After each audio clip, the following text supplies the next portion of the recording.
Hi, Assalamualaikum. My name is Aiman Zipri. My matrix number is 192142 and I play proximal convoluted tubule in this video.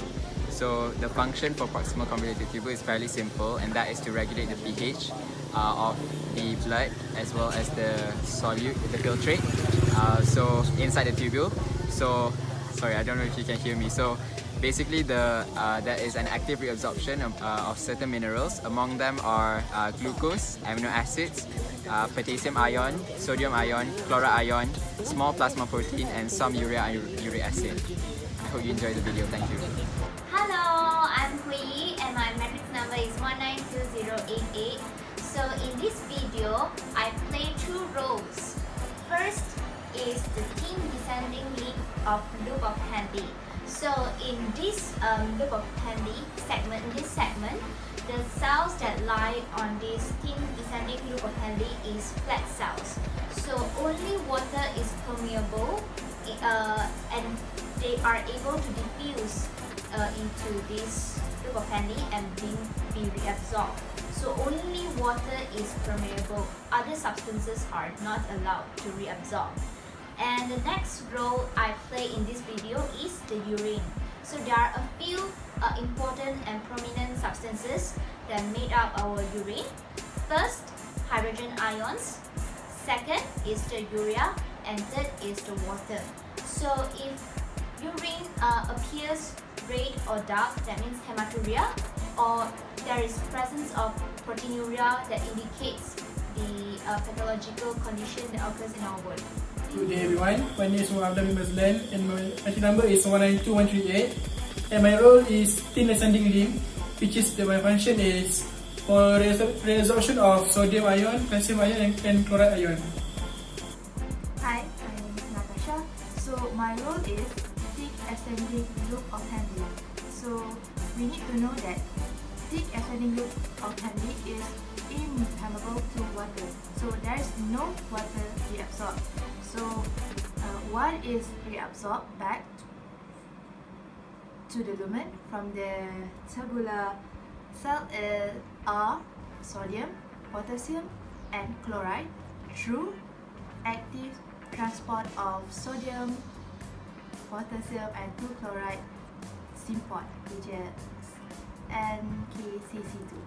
So that is the most crucial things that we need to know. Hello, so now we are going to explain about distal convoluted tubule. As we know, DCT is a part of nephron. So what is reabsorbed and secreted here? Okay, let's go for reabsorption first. Okay, first of all, sodium, chloride and also water is reabsorbed here. Sodium is reabsorbed together with chloride through the sodium chloride co-transporter, while the sodium itself can be reabsorbed through epithelium sodium channel. Okay, so what is secreted here is potassium or hydrogen. Secretion of hydrogen is to maintain the pH of our body. Okay, so that's it. Hello everyone, I am Inam, and in this video I will play the role of a collecting duct, which is the last part of the long tubule, and I collect the urine to pass it to the pelvis and also ureter.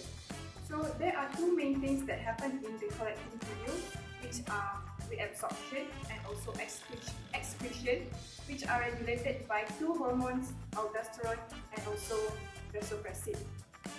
So the first one is reabsorption. Three things that are reabsorbed into our blood circulation is urea, small amount of sodium chloride, only 5%, and also water. And then that leaves us with things to be excreted out as our urine, which are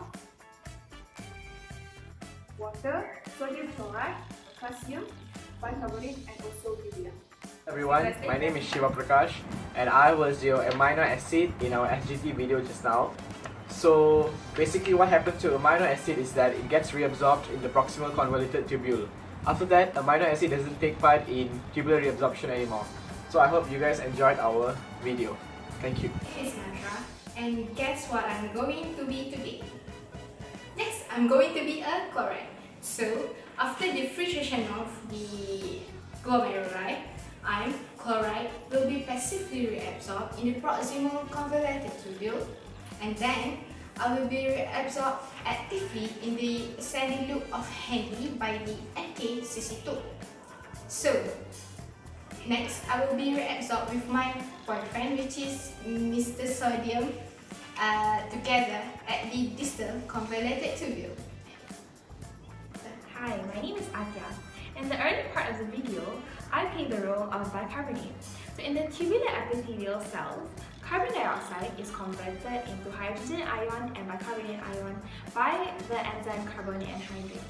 Most of the bicarbonate is reabsorbed at the proximal tubule, which is about 85% to 90%. The remaining bicarbonate will be absorbed at the ascending loop of Henle or the early part of the distal convoluted tubule. Whether or not bicarbonate is present in the urine, that depends on the pH of the blood. Later on in the video, I also play the role of aldosterone. Aldosterone is an important hormone secreted by your adrenal glands, especially when your blood pressure is low.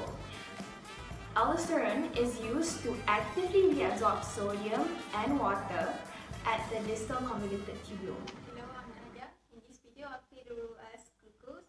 So glucose is fully reabsorbed by the transporter, which is the sodium glucose co-transporter SGLT, and glucose is fully reabsorbed, so no glucose are present in the urine for a normal person. My name is Alice Fikria and I'm playing the role as urea.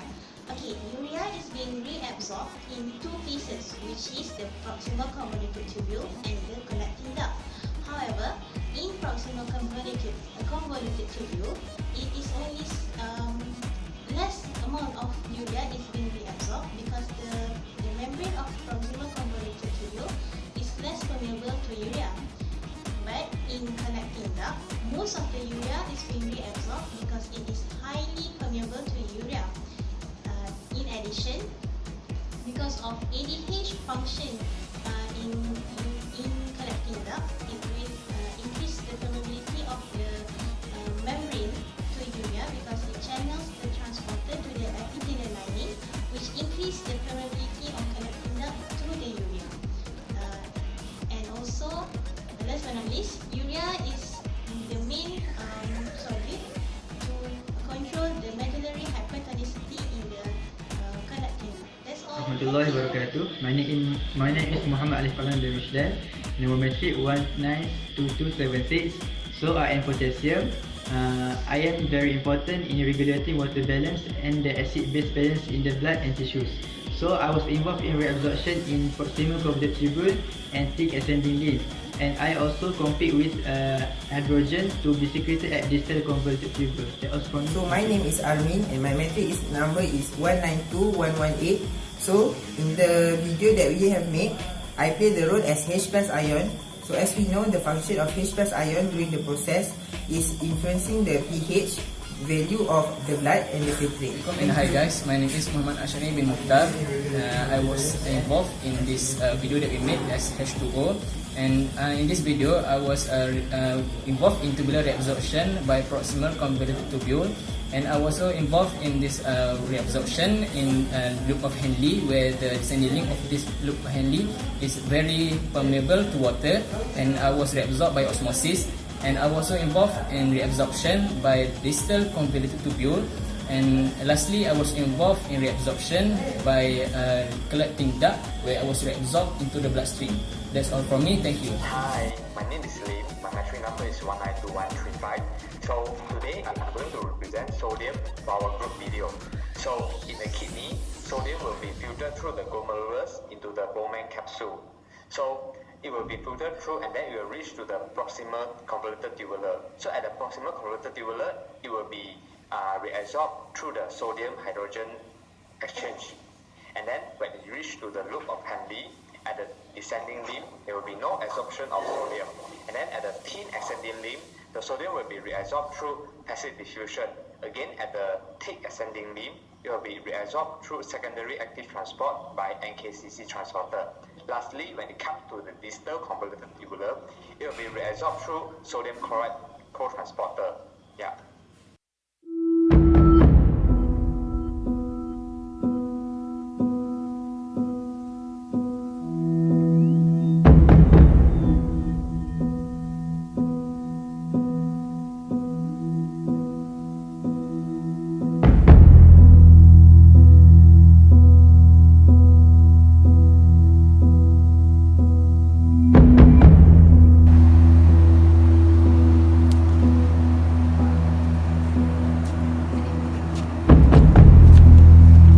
Faster, keep moving, keep moving.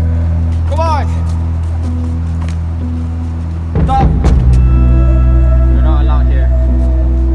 Go away. Faster.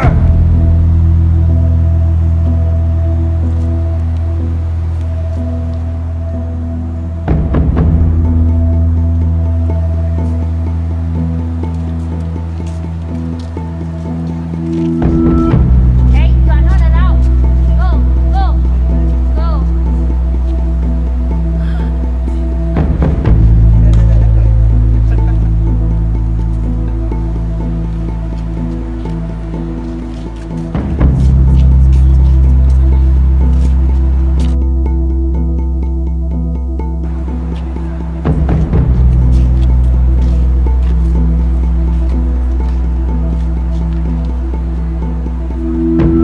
Diam, alright, come. Come here. Oh, no, go away. Faster.